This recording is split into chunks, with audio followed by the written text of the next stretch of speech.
Ош базар вообще чындыгында чоң болуп түшүптүр. Карасу базарынан да чоң экен десеңер. Ош базар, еще Жибек базар. Жибек жолу базар деп эки базар десем да болот да. Бул жагы кичинераак, бул жагы чоңураак базар болгон бу. Аке. Şu Жибек жолунда анан 12-блокто бир эже детский кийимдерди сатат экен. Ошол эженин суранычы боюнча чакыруусу боюнча келдим эле негизи бул жакачы. Эки местасы бар экен да ал эженичи. Мына жаңы бул Ош базар жакта 8-катарда 27-28 контейнерде. А бул Жибек жолу базарында эми отурат экен. Бул жакта 12-катар деди го. Эң жаманы бул мисалы катарларын коюп тур дагы контейнерлердин номерин кое эле экен. Эми коюшабы таппайсың да, азыр зорго мисалы сурап атып таптым.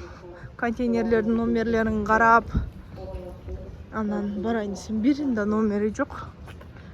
Эми коеюн деген ойлор барбы билбейм. Şu пока бул жака эл көн эле окшойт. Эл аз бул жактан караганда. Ошо эгер видео пайдалуу болсо лайк басабыз, анан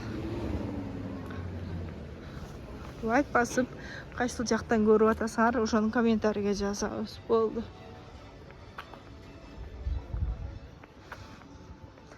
Дагы дальше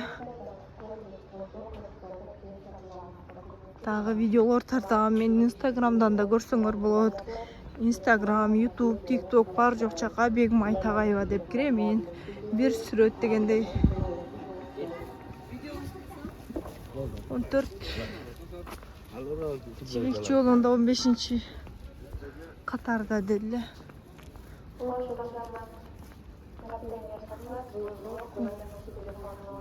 15-катар